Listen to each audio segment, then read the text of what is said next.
Hello, thanks so much for being here. I'm Jake Walker. This is PrideNet TV News, and a few stories we have to start off the newscast this evening. The final wishes of a teen who sadly took his own life last year. His last wishes might not be fulfilled because he was gay. Now, 16-year-old Alexander Betts had volunteered to become a tissue and organ donor in the state of Iowa, but he was actually rejected by the Food and Drug Administration. Now, AJ's lungs, liver, kidneys, and his heart were accepted, but his eyes were rejected because of an FDA policy which prohibits men who have sex with men from donating tissue. Now, the initial statement angered Betts' mother, Cheryl Moore, who says she couldn't understand why her son's eyes were rejected because of his sexual orientation. Also, a gay man out of Georgia is being charged with assault in an anti-gay attack. Now, Michael Blessinger, PrideNet TV News reporter, joins us and has been following that story. Michael, let me get this straight. Well, a gay man being charged with assault in an anti-gay attack? That's right, Jake. This man, gay man, was charged in an anti-gay attack after a New Year's party. It's not some kind of news you would hear from the LGBTQ community often. A gay man would be faced with prison time while allegedly defending himself from an anti-gay attack. Luke ODonovan was charged in Atlanta courts, agreeing to a plea with attempted murder and 5 counts of aggravated assault with a deadly weapon. In 2012, ODonovan was reportedly leaving a New Year's party when 5 men approached him shouting homophobic slurs and aggressive behavior.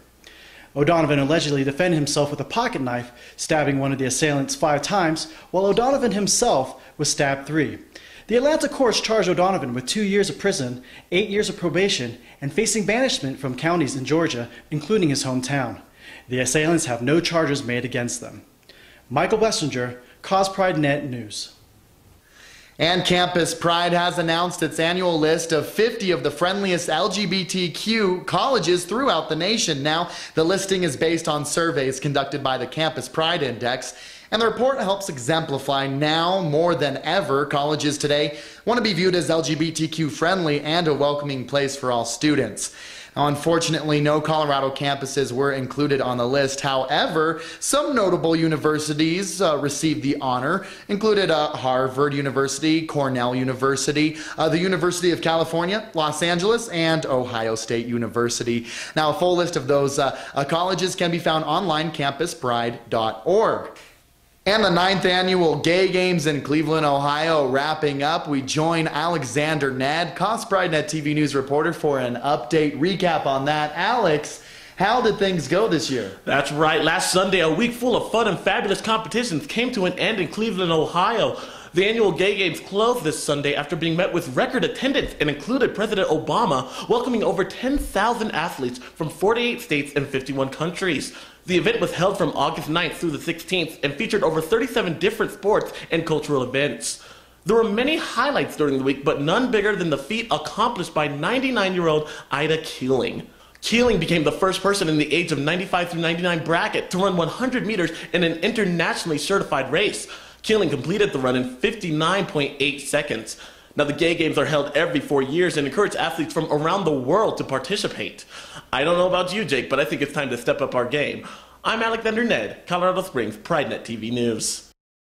And it's a story we hear all too often in the LGBTQ community. A local lesbian couple in Pennsylvania were actually denied service at a bakery getting a cake for the renewing of their wedding vows. Now, in an interview with WFMZ TV, Jennifer and Bethan Petrich were actually told by the employees of the Cake Pro that they were, quote, a Christian bakery and that the owner had talked to Jesus for 2 weeks.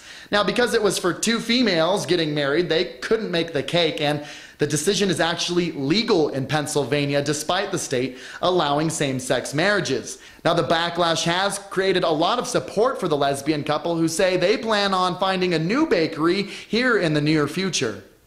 And it's that time of week again as we're gearing up to head into our weekend, and that's why we have Alexander Nedd here in the studio, cosPRIDE TV News reporter. Thanks so much for being here, and what's going on this weekend? Well, what's hot? There's a lot of things going on this weekend, and if you're anything like me, Jake, you want to party this weekend because this is the last weekend before that school year starts. Ooh, you better get your studies on real hard this year. Yes. Okay, well that's going to be a lot of fun. So what do we have going on?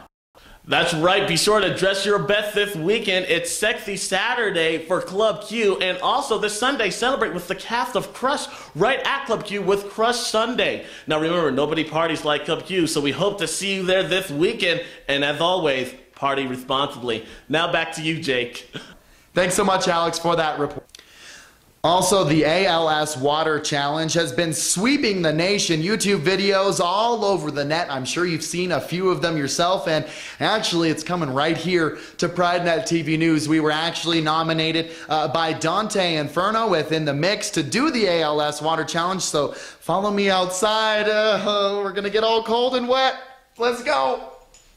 I'm about to get wet. I don't know, maybe from the clouds above or from this ice bucket challenge that we're about. I'm going to hand this mic off to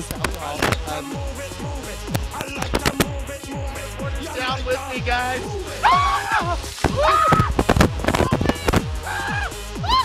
Okay, well, it's really cool.